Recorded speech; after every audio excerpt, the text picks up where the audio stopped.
Hello, everyone. This is Rob Golfi with REMAX, the Golfi team. Welcome to the Golfi Real Estate Show with host Stephanie Vivier.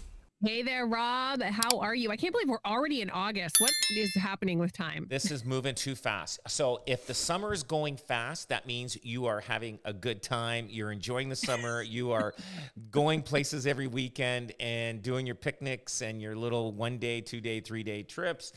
And it is. I know we are. It is flying by, and it's insane that we're a month away from September, and so that means we only have 4 weekends left. So you better book your things to do, because otherwise you're gonna go, I wish we did this, wish we did that. Now, the one thing I wish we had was at least 4 months of summer. Like, give us 4 months. But we don't get that. Like this has been a great summer for weather-wise. Like, it's like you can bank on like nice dry weather for the weekends if you're going on a picnic or you're doing any event or whatever on the weekend. But some years, some weekends, like it seems like they purposely want to rain on our parade every weekend, and it becomes difficult, and you have to cancel different events. But this has been a good summer. It's been a hot summer. I'll take the heat any day of the week. I can handle it. I'm sure in 25 years from now, I'll be saying something different, but I'll take it the way it is, the heat as it is now. And but I do think more people are out vacationing than normal because our summers are short. And it just, and we're based on real estate stats. I mean, things are moving, maybe because it is dry. Maybe people are staying indoors more. It's hard to tell. But we do have some stats. Wow. We do have some stats that's happening. So this just came out. This is for the week of July 20 to the 26th. The REMAX escarpment in Niagara has experienced 2 back-to-back weeks where sales have outpaced new listing inventory. So let's just say that last week, there was 1,000 new listings. Well, there was 1,000 more sales. There was more sales than listings, which is a good sign. Which is good. Now, and that's never occurred in the last 3 years. So with our efforts persist and sales keep outpacing listings as July levels, we could see a sales to listing ratio near 110% in August. So meaning that, every let's say 1,000 listings will probably sell 1,100 homes, which is good, and which is a good sign that the market is starting to pick up. Now, it says the 500 to 600K ranges dominate demand, appearing most frequently in the top 5, meaning entry to mid-tier homes face the most activity and are driving the current market. However, 1 million to 1.5 million and even 2 million plus still show strong activity, suggesting upsizing and luxury buyers are contributing to the imbalance. So there's people out there with money. We listed a house $2 million in Niagara Falls. We got an offer. We had about 8 to 10 showings on it, and we did end up getting a couple of offers on it. So things are moving along. People have money out there, and things are going. Now, in saying that, we do have, I wanted to let people know that I do an 18-day report card on every single house that we have listed. And yeah, that's really interesting, Rob. When you say like an 18-day, sometimes we hear about like 14 days or 21 days or maybe 30 days. Why the 18? And then what exactly are you doing in that report card? So in this report card, it says, I look at the home, I check everything. So the agents on my team, and I check the market to see what activity we had on it, see if the pricing is within reason of what's for sale and what has sold, and see if there's anything that could be changed on that listing. Not all houses need to be changed in price. And this report card, I'll do a little write-up, and I send it to them, and they can send it to their client, because it shows that I'm involved. I am involved all the time in every single listing that we have. And I'll say, listen, just stay the course, hold on, you're priced right. We just have to sit it out and wait and see when markets change. And markets change week by week. A lot of people don't know that. And some weeks are busier than others, and so you just have to, wait, stay the course and just wait. And some do need price adjustments. There was one that we had. It was one of our agents. It was their family member, and they were way overpriced. The family member knew they were overpriced. So did the agent. But, you know, we listed it. So I did a report card. It was 18 days. It was 15 days on this one. And there were like 150,000 overpriced. And it was in it was in St. Catharines. And then so what I did is I give my reasoning, and the house was dated and everything else like that. And it had the square footage, but it didn't have it had a lot of paneling through the house. So the house did need a lot of updating. And so I basically said, listen, yeah, you have everything, but it was a nice brick bungalow, and but you need to do a price adjustment on this, and I said you had to be probably listed at 500,000, which was a big difference because they were close to listed at 700. Oh wow! And so I don't know how they're going to take that. Maybe they're gonna, we don't know, but they do know that they're overpriced, and that one needed to be a price adjustment, and some of them don't, and I just tell them just hang in there, and sometimes I need to change, take out some pictures, maybe add some pictures. Sometimes agents put a little bit too many pictures in there, and you don't need to do that. It's just like it's like dating, right? When people that are dating and they put their picture on the dating site, and that picture may not be what they really look like, but it might be a couple years old, right? It could be a couple years or more, So basically, so what do they call that? Catfishing? Is that what they call it? Catfishing is where someone uses your picture, a picture that is completely not them. That's the worst form of it. But I think there is some form of phishing going on with all of us. Yeah. Oh yeah. We don't want to look our best, right? Right. So you want to meet that person for a coffee, right? And let them make the decision whether they don't want you or not, right? At that moment there. So so sometimes they'll say, hey, yeah, maybe. Hey, listen, it doesn't look like you, but hey, I'm still attracted. So it's the same thing with the house. Like you want to give as many pictures as possible that shows the house, but not give everything that it makes the person not want to see the house after because of just this one picture. So, and that's what I try to show the agents on my team, say, listen, we want them to make the decision in person that they don't like the house, not online. And so we give a lot of pictures, but eliminate the furnace room with all the clothes on the floor and all the wires hanging everywhere and all that kind of stuff. Eliminate those pictures, right? And, just so that when people come and, hey, and they see it, and if they love it, great. And a lot of times, I'll tell you, people end up buying houses that you would never think they were going to buy because, they end up buying something totally different.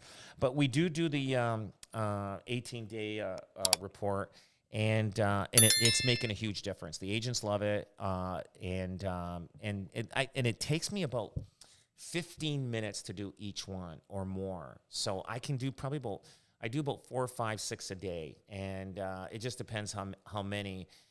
But so every morning I log in, and that's my first hour of the day that I do is when I'm in the office is working on those reports to make sure that so the agent has something to go by, and usually, what the funny thing is, not to to pat my own shoulder, but I'm probably about 99% pretty accurate on my things, because when you've been in this business such as long as I have, you get to learn things pretty quick. It's like me when I'm walking through your house. You may think I'm not seeing all the details, but I see more details than you probably would even know yourself. And it's because I'm so used to it. I look at the baseboards, look at the walls, look at the crown molding if there is any, and I look at the ceilings, the windows, the trim, the drapes, everything. I look at everything. I open the closets. My brain is at registering everything. And I'm looking at the floors, looking at every little detail of that house, but I can do it fairly quick because I've been doing this for so many years. And a lot of people may not pick up on that. So I can walk out of a house and they could say, what kind of flooring? I say, oh yeah, it's got, teak flooring or walnut flooring or laminate flooring. It's got, 3-inch baseboards, no crown molding. It's got, Euro kitchen with laminate countertops or granite countertops. It has, maybe Mexican tile in the kitchen, with stainless steel appliances. I know all those things, and a lot of people won't pick up that. It's just like, if you're a police officer and they train you to study somebody, with height, color, hair, eyes, body frame size, clothing, all that kind of stuff. They're trained to do that, just like I'm trained to profile a house inside and out. So, and it's funny, people even, and I'm not sure if I told this story before. I was in this one house. It was on the lake, and I think it was in Stony Creek. And I happened to see this guy, and I went there. He didn't sell it yet. And then like 10, 15 years later, I'm in at a function, and he was at the same function. He goes, "Hey, Rob, I don't know if you remember me." I go, "What's your address of your house?" Because I remember houses. I go, "What's your address?" And he goes, "Well, I live on the lake on this house." I go, I know who you are." I go, "Yeah, you got the house that's it's close to on the lake, and you just did the shoreline. You got Mexican tile in your kitchen and everything else." He couldn't believe that crazy, Rob. I described his house, and it's funny. He couldn't believe it. He was like, wow. And but that's what I'm trained for, and that's what a good realtor, experienced realtor, is what people should be looking for, because we can see things faster, like lightning speed, when we're looking at something. Like we could see like the good, like all the positive in the house, and we can see all the problems in the house. We can see, like I'll notice things in the corners. Like I look at every corner in the basement to see if there's moisture. I can see if there's curling of the tile or the floor or the hardwood or the laminate in the basement. I can see if there's a discoloration of the carpets in certain areas. Like I look at those things. People don't see those things as much as I do, but I see those things. I see the flaws and also the good. And so my job is to make sure that we question those flaws, especially if I'm listing the house or if I'm representing a buyer. We question those flaws and say, "Hey, listen, what happened here?" And they, if they're giving us a fake story, I'll know it. I'll know the story. Mm-hmm. So there's so many different things that you learn as you're walking through a house. But back to the 18-day report card, it is so important. But we also learn the market in those 18 days. We also learn how the market is working. And so let's say we're not getting any showings, but other listings we are. Then we know the market's a little off on this price. Now we want to know why it is off. What's going on here? So there's all different details. That first 18 days is so important. It gives me so much information on that house. It tells me where we should be at, or where, or if the market's at, or where the market's at. I love this 18-day review, Rob, because I think it really exemplifies what the Golfi team does. And you don't just list a home. You're really working, right? So you've done the initial listing of the home, the initial marketing, and then 18 days later, you and your agents are able to go back to the sellers and say, "Okay, this is what's happening." So it's like, it's an ongoing process. You don't just put that sign in the front lawn and then disappear and hope the phone rings. No, we work it all the time, and it's just giving. And the agents love it. So sometimes they'll say, "Rob, I'm 10 days. Can you do the report now?" Or even if it's 60 days, we've done the report 18 days. Can you do an updated report? I will do it. I get requests all the time. And the agents, you know what? And when they're negotiating on a deal, I get calls all the time. So I answer my phone all the time, especially if it's evenings and weekends. I know they're in the middle of a deal and they need help in negotiations or anything that relates to probably, working on a deal. And I answer the call, and they always have access to me, no matter where I am in the world. I was away in Europe the first couple weeks of July. I got phone calls, and I was on there. I was there negotiating and making sure that we get these deals done, because it's so important. That's why they hire us. They hire the experience, they hire the marketing, they hire everything that goes behind with the Golfi team. So it's so important to that, and that's why I'm always available for all my agents and also my clients. And we're finding out more about the real estate market as it stands today with Rob Golfi. This is the Golfi Real Estate Show. Get a hold of his team at 905-641-0308. Rob is sticking around, and when he comes back, we'll talk a little bit about this week's announcement from the Bank of Canada. And if you're looking to buy a home, what should you be looking for? That's all on the way here on 6 CKTV, Niagara's News and Talk. I know the importance of hiring the best agents. I'll take a photo of your house and post it on the World Wide Web. Next, our multi-million-dollar marketing system reaches tens of thousands of potential home buyers every day. Go to robgolfi.com and put the best team to work for you. Welcome back to the Golfi Real Estate Show. I'm Steph Vivier. Rob Golfi with me today, and we are talking about all things real estate. Rob, big announcement this week. People love paying attention to the Bank of Canada announcements, but nothing exciting, holding key interest rates for the third time. What does this tell you about the market? Is this good news or bad news for your buyers and sellers? So the Bank of Canada has decided to keep the key interest rate at 2.75 for the third consecutive time. Wow. So anyway, Governor Tiff Macklin said there was a clear census to hold, but the central bank isn't ruling out more cuts if needed. Now, this cautious stance is largely influenced by the economic uncertainty tied with the U.S. tariffs. Yeah, we know that, and trade policy, which could lead to anything from a mild slowdown or a deeper recession. So they're saying deeper recession is what they're saying. So we are probably in a recession. It's hard to tell, but I'm glad they're not using that word too much. In parallel, the U.S. Federal Reserve also held its rate steady at 4.3 despite political pressures from President Trump to lower it.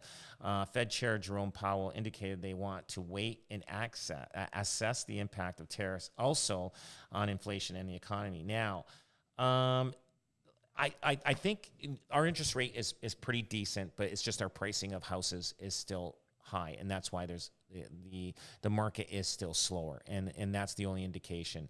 Housing prices are kind of slowly just kind of finding its way where it should be at, and but eventually things will turn around. They do say that they think another half point before the end of the year will come down. It's hard to tell, but they don't want to stir another, COVID, where people jump like crazy, buying houses, causing,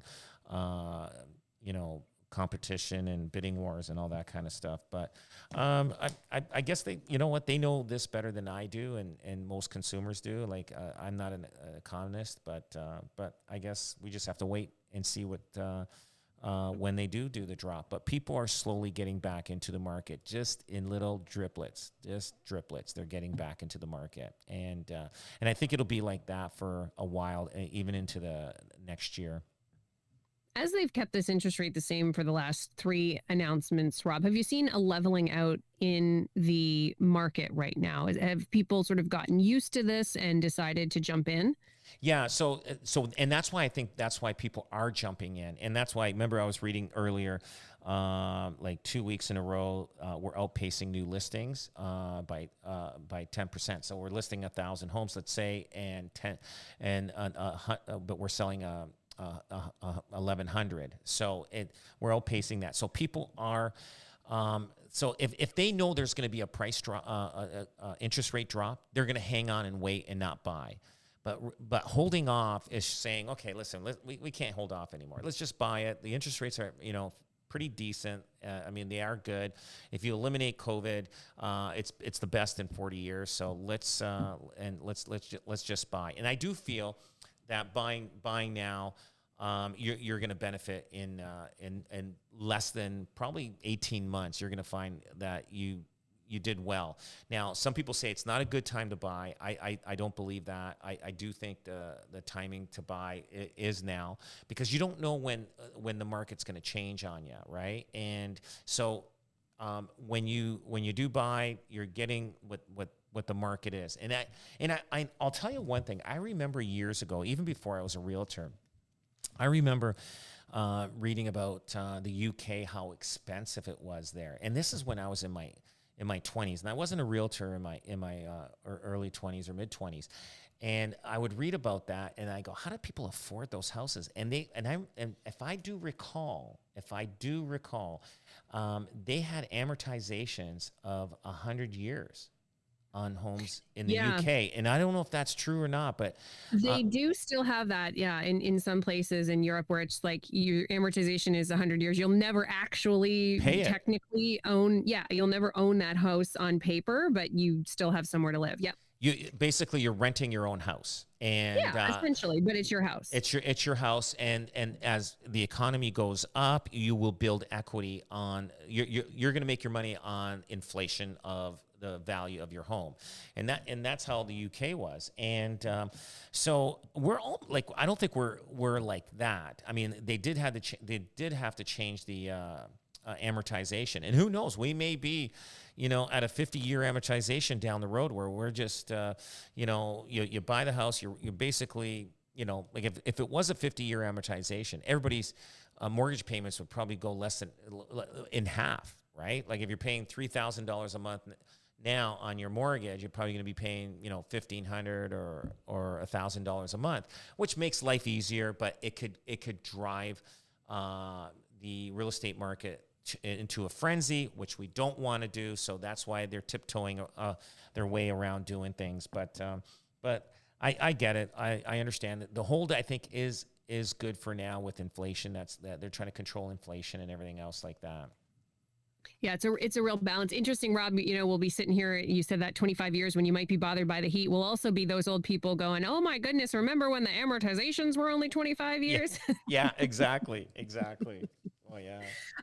All right. I love, Rob, when you take it back to basics for us. Sometimes, we talk a lot about the nitty and gritty about what's happening in the real estate market, but let's take it back to really something that might seem fundamental and basic, but maybe something that's missed in this whole process, and is the really nuts and bolts of what to look for when you're actually buying a home, because there's a lot of things to consider. There is. So especially for a first-time buyer, they really got to think about it. And I'll tell you something. The one thing about when you're a first-time buyer, and especially if you're buying in a city that you don't know, go with the local agent. I'm telling you, because we have so many of these Toronto agents coming into the Niagara area and Hamilton area, and they have no clue of the neighborhoods, and they're selling their clients' houses in areas may not be fit for what they do for a living, may not be fit for their kids, may not be fit for anything where their lifestyle is, and they end up moving in there and regretting that they used their agent after, because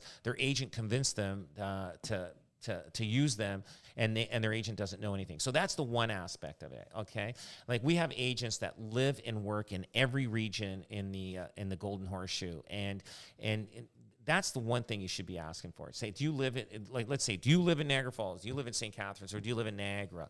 Because like I grew up in Niagara Falls. I know Niagara Falls. I know the good, the bad, and the ugly in Niagara Falls, more so than I would know in St. Catharines and Welland. But I know all those areas because I work those areas. But the one thing is definitely get somebody local that is going to help you find the right house. Now, like if you're going to Toronto, buy a house in Toronto, don't hire a Niagara agent. Hire a Toronto agent that lives and works in that area. And so just be very careful on that. A lot of times when you're looking like location, proximity, schools, work, like I said before, consider, future development. Hey, you got green space behind you. Better research that green space. Find out exactly what green space it means, because you don't want to find out all of a sudden there's a high rise behind your house that's going to be 6 to 10 stories tall, and then you got about 100 residents back there looking in on your backyard, that you put this nice landscaping pool and everything else like that. So that's a key factor, and to find out what is behind you. If there's a house behind you already, well, that's not going to change. But if it's green space, well, be very careful. Do the research on it, or have the agent do the research. Structures and bones. Look past cosmetics. Focus on the foundation, roof, age, windows, and electrical. Those are key factors. A lot of houses built in the 70s have aluminum wiring. So, I mean, you may have to change the receptacles for those aluminum wired houses. And it's not becoming such a big deal now, but it was a big deal about 15 to 20 years ago, people buying houses that had aluminum wiring, but they got the technology to get today that you can fix that, and you got the right receptacles for that. Natural light, south-facing homes tend to have better light, energy efficiency, storage, and closets. The one thing about you'll find, especially century homes, sometimes they don't have any closets in the bedrooms, or if the closets are there, they're very small. And people aren't looking when they're walking through the house. They're not really looking at the closets. They're looking at the room. Oh yeah, our queen size bed will fit in here, no problem. But then all of a sudden, when you move in, you go, where do we hang our clothes? There's no closet. So you got to be very look for that. Neighborhood vibe, maintenance and renovation needs. So will you need to replace big ticket items? Those are key things. I can tell you, walking through a house, if it needs it, I almost can gauge how many years a roof is, like the shingles on a roof, and how many years you'll have left on it just by looking at it. Like a good roofer he could tell you how old your shingles are. Neighborhood vibe, walk the area at different times of the day. And see what's going on, but don't walk it different times of the day during a Saturday. Do it during like a regular work day. Check what's going on. See if the buses is there buses going up and down the street? School buses, city buses, or anything. See how noisy it is. There could be something going on. Resale potential. A lot of people don't think about this. This is so important. When people are buying a house, they go, I don't care. I'm going to live here. And I don't care what it sells for. But then years later, when they put it up for sale, they want more money than everybody else in the neighborhood. And they don't realize that the resale is so important when you're looking at buying a house. You know what I mean? So be careful on that. That is so important. Home inspection results. Never skip it. Inspections reveal hidden issues not visible to the average buyer. Like, we miss things. There's no doubt. There's things behind walls that we don't know. But you can check, the grading of the property all the way around the house. You can see the downspouts, east troughs. Check that out. It tells a story. I'm telling you, houses, they do talk to you. It's just you got to listen and pay attention. And emotional. Lastly, trust your gut. Do you feel comfortable and safe there? There was a story one time, a couple, and this is a true story. A couple from Toronto used their Toronto agent and they bought a house on a really bad area of Hamilton, and like everybody, like drugs everywhere. And so anyway, they bought this house and they're there, and it's, they're a young family and everything. So, husband's going to work, and I can't remember if they had a child or not, but over time, the wife that was at home, obviously she's talking to neighbors and everything. She got on drugs. Oh no. Yeah. So, oh my. Yeah. So she, hey, try this, obviously. And guess what?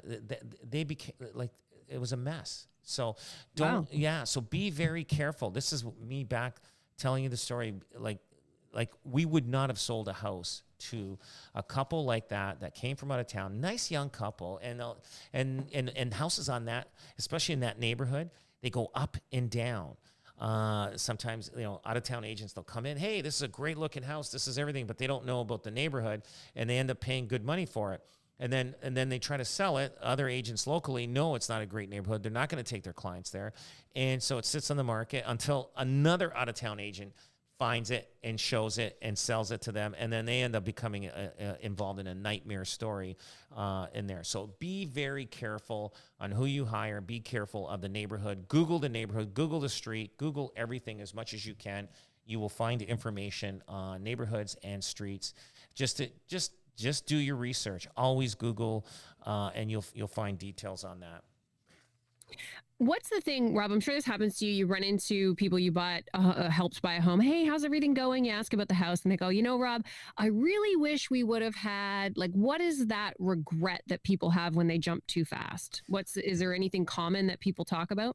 Sometimes they wish they had a realtor that knew the neighborhood more or knew the area. I wish we, spent more time researching the neighborhood. I wish, I wish we bought something bigger.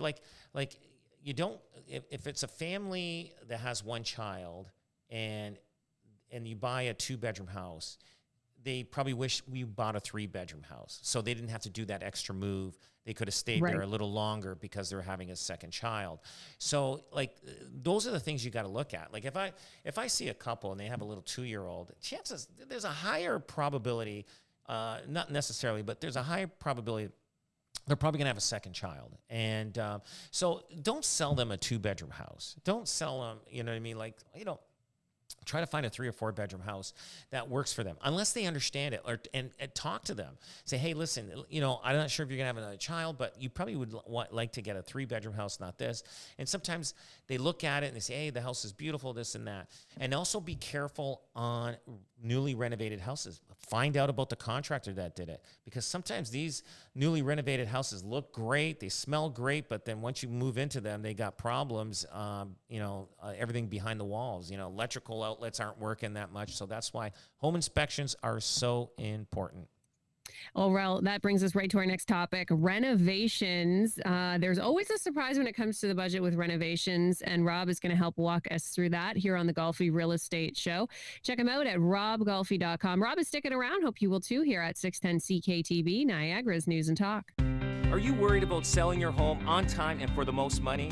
Hi, I'm Rob Golfi. Every year we invest millions of dollars in our advanced marketing system, ensuring your home is seen by tens of thousands of potential buyers. We don't just hope it sells, we make it sell. Welcome back to the Golfi Real Estate Show. I'm Steph Vivier. Rob Golfi is with us today. Just had a very interesting, enlightening walkthrough what you should look for when you buy a new house. The next thing that comes, Rob, is inevitably, you look at it, it's your dream house, but there's a couple of things you want to change, and you get into renovations. And anyone who's done a renovation knows that it never goes exactly as it's planned. There's always some kind of surprise that pops up. So it's pretty stressful, right? When you think you're going to spend 10,000, 20,000, and there's another 5,000 or whatever it is. Take us through what we should do. Let's go from the start to try to avoid as much of this budget shock as we can. So what happened was, there was a client that came to me, and they had their the contractor quoted their basement $50,000. Everything was written out. Everything's all done. No problem. Okay, perfect. So the homeowner knows it's $50,000. They budgeted for that. So then during the renovations, they may have said, okay, well maybe I might add central vac. So it might cost maybe $2,000 or whatever to do it, which is a lot of money anyway. So over the time that they're doing the renovations, the contractor, there was a couple of things done here, a couple of things done there, but when they gave the final bill, their final bill was $30,000 more. What? Yes, and that's a lot. Like you know what? The contractor has a duty to say, "Hey, this is how much each item is costing. Are you okay with it?" And so they like think about it. That's like what 60% like increase. Like I don't know what's the math on that. Like it's not good. And that's happened to me. It's where. And when they say, don't worry, I'll take care of you, that's when you run. That's when you say, right. That's what I'm worried about. I've had that happen to me so many times, even people I know. I go, don't worry, I'll take care of you. I know you, I'm going to take care of you. Yeah, they take care of you, all right? Because, they just, And so what happened is, so now they're going, wait a minute, like, well, why didn't you tell me my bill was ringing up to that? Like, once you hit 60,000, like you should have said, hey, we're hitting over 60 now. Are you okay? Like this, like, so, and so this client did a forensic audit on everything. And she saw that the labor was so expensive and she feels like, hey, I think I got kind of screwed on this thing. They just kind of went ahead and just added up more expenses to it. And it happened to me. I remember my house, I was renovating, and I had them do all the flooring, and I had them do the tile in the bathroom and everything. Like all the flooring was done by these guys, and I get a bill. You're not going to believe this. It was over $50,000. I was like, oh my god, and so I was so upset that I went right to there. I wrote the check, paid it, and got out. And I says, I'm never coming back here again. Never. Yeah. I just, there's no sense arguing because they're, and they were back then, they also owned a restoration company. Now back then this is 10 years ago. Back then restoration companies weren't governed by insurance as much.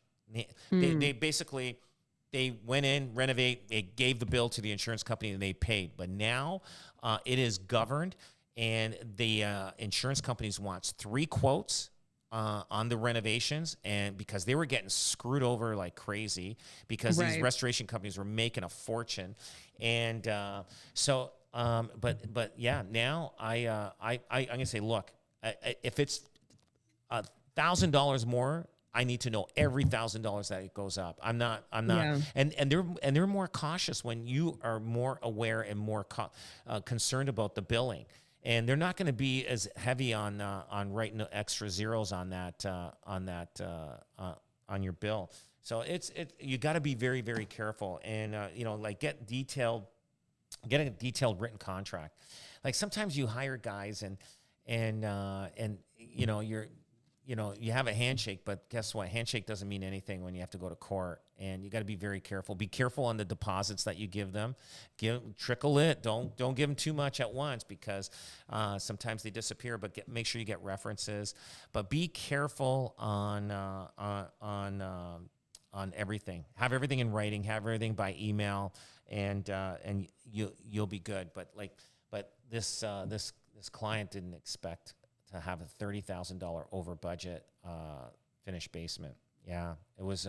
Well, it happens so often, Rob, and I think it's such a common story, right? Like, how often do you hear about this where renovations are going over budgets? And do you think it's contractors purposely doing it, or they're good at contracting, they're not necessarily good at watching over your money? So maybe that's something you need to take a greater hand in. Well, there's really good contractors out there. So, and the good contractors, they are probably more expensive than your regular contractor, but you know exactly what you're getting.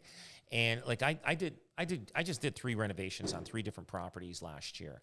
And one was our St. Catharines office, and I hired the contractor. He gave me a detailed report of everything. And anytime we wanted a change, he would send, this is how much it's going to cost you more. Are you okay with it? And so everything was detailed. And same thing with the landscaping and the exterior. I knew exactly. There was no surprises. Same thing with like our Grimsby office. We used a different contractor there, and he would tell us, like, good contractors will tell you as it's going along what the running bill is going to be, so you know when to stop. But when they don't tell you, and they're just running up that bill, and then all of a sudden you wake up one morning and it's all done, and they give you the bill, and then you are shocked at how much it is, you would have probably stopped a lot of the things that were happening, but he saw, like, those contractors saw that you weren't caring about asking about it, so they just kept running that bill, whether it was fair or not. But you just got to be very, very careful on that. Just get references when you hire contractors. I mean, there's so many stories about these guys. You hire, and then they end up, taking the deposit. They work for a couple of days, and then they're gone. I've had those guys, and I'm done. Like, it's like the cheaper the guy is, the worse the workmanship's going to be, and you may not even get finished. So, and then all of a sudden you hire one guy, you paid him a lot of money, and now you need a guy to finish it. So it actually costs you more than you anticipated. So you always get what you pay for. So be very, very careful with contractors. Always get detailed reports. There is something in our neighborhood, you walk the dogs, and so you sort of take a vested interest in what's happening around. And Rob, for the last, I want to say 3 summers, this person's driveway and backyard has been dug up, and there's a portage on there for, throughout the winter. So obviously something happened with the contractor, and they have different contractors there. But man, for it to go on for 3 years, you could be building 700 houses in that time. So I really always go by there and wonder what happened with this whole thing. Did the contractor just take out all the stuff and ditch on them, and they've got a lawsuit going? But it's very common. Oh, I'll give you a perfect story. There's this young couple. They hired. She hired her high school friend. They went to high school together. He's a contractor. He estimated whatever the job was going to be cost-wise, and he put them in a nightmare. They've been under construction for 2 years on their house. Like, I mean, they were renovating the house. And so what he did was, he said he had a permit. He didn't have a permit, and with the town, he didn't do that. This is a guy that wants to be a contractor. And he put this big, heavy concrete wall in the basement, somewhere in the middle. I'm not sure what the reasoning for it was. The city comes in and says, this wall does not need to be here, and you're going to have to take it out. So so not only did they pay a lot of this wall was thick, and it went across the basement, and they but the cost to put it in, they had to pay to take it out. The cheapest guy that was willing to take it out was $30,000. So they did it themselves. And so they hired a friend. They thought their friend was going to take care of them. Hire the experienced person. I'm telling you, it's going to make a difference. But these people, they've been out of their house for 2 years. They've been out. And I think they are moving into their house. I don't know, but it won't be finished. It won't be September, October this year.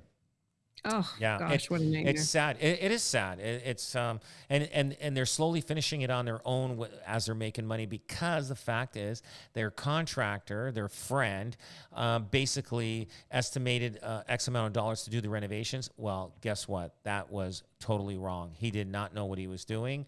And so do not hire your a friend. Do not hire your cousin if they are new in the business. I know you want to help them out, but guess what? You're not helping yourself out.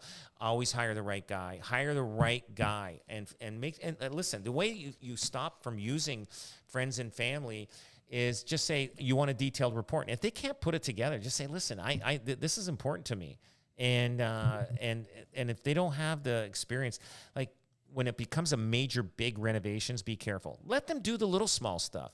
Hey, let them do just the bathroom, okay? And if they can't handle a bathroom, and I had a guy that he couldn't even handle a bathroom, I had to fire the guy. Like, if you can't handle a bathroom, you can't handle a big job on a house. So be careful on who you hire, and search the person out. I'm telling you, like, it can be very costly. And sometimes people, just like this young couple, they've been out of their house. They had to stay at their parents' house. And some people don't even have that choice. They have to live in construction for the next 2 years. And that's even tougher if you have kids. Wow. Yeah. I think kind of the moral of today's story is, like, take your time and do your research, right? Whether you're buying the house or you're doing that renovation. Rob, we got to finish talking about one of my very favorite subjects, and that is shopping malls. I love a mall. It's so nostalgic to me, and it's sad to me that, things are changing. I want to get your thoughts on, whether it is really changing, whether we're going to have malls, because there was a big deal on the Penn Center in St. Catharines here. Liad, which is a Montreal-based real estate firm, bought it. They've been doing this elsewhere. What are their plans with the Penn Center? I think they're going to keep the mall. That's what they say, and I'm pretty sure they will, because it is the kind of iconic big mall of Niagara. And I remember going there as a kid. I remember you may not know this, but people that are listening, if they grew up in Niagara Falls, St. Catharines, or Welland, I remember that there was a little donut store in the it was outside. It wasn't an indoor mall at the time, but there was a donut store, and I think it was a circular donuts, and I loved going in there and seeing those donuts. Like, as a kid, I mean, every kid loves donuts. And when we go to the Penn Center, I would beg my mom, I want to get a donut there, and then at the Sears had this chocolate section where you can order, little bags of chocolate. And people will recognize this, especially if if you went to the Penn Center back then as a kid. And it was so great. Like, I remember love going there. Then what happened was, I remember Niagara Falls, because I grew up in Niagara Falls. The Niagara Square was built, and then that kind of took us away from going to Penn Center. But going back to seeing how things are shifting. So everything started off as the downtown. Then they went to I think they started off as just little outdoor malls like the Penn Center, just big stores. And then they went to the shopping mall. Indoor shopping mall. From the indoor shopping mall, they went to the outlet mall, just like there was one on Lundy's Lane in Niagara Falls, the outlet mall there on Lundy's Lane, and now there's the one on Glendale Avenue in Niagara Lake, which is St. Catharines there. So things are changing. So now these big shopping malls have a lot of real estate, and there's room for them to build residential condo buildings around it, and they're probably going to do underground parking and stuff. So they'll probably try to keep the parking the way it is. But it's funny how every 20 years there's a change in how people do how the shopping is going. And, because of, online shopping, people aren't going to malls as much, even though they're still busy. Like, I still like going to the mall, walking around, looking at things. But online shopping is becoming so strong. That's why these malls like Cadillac Fairview are selling them, because they're having a hard time filling them up. Look, we lost Hudson Bay. We lost Sears. We lost Eaton's. And who else out there that we lost? That were in these malls. We lost all these big box stores that I'll miss the Bay, because the Bay had a lot of stuff that that you can get that you can't normally get at any other store anywhere else. But yeah, they're changing, and they're going to build condos around them, and that'll actually be good for the mall, because people want to get out and just walk to the mall right from their from their front door and go to the mall and do some shopping. So it is good for the people that have stores in the malls, and there's a lot of real estate. So a lot of shopping malls are being sold in Toronto with a lot of real estate. Same thing, Lime Ridge Mall was done the same thing. I think that was recently sold. They're going to be building condos around that too. So that's the new trend. I hope it means good things for the mall, because like you, Rob, I enjoy walking around, and people are always there. It's definitely always busy. So there's a lot of camaraderie. We always have such a great time on the show. Time goes by too fast. Thank you so much for joining me today. Thank you. Rob Golfi from the Golfi Real Estate Team. Give them a call, 905-641-0308. Check them out online as well, robgolfi.com. That's robgolfi.com. Have a great day, and stick around here on 610 CKTV, Niagara's News and Talk.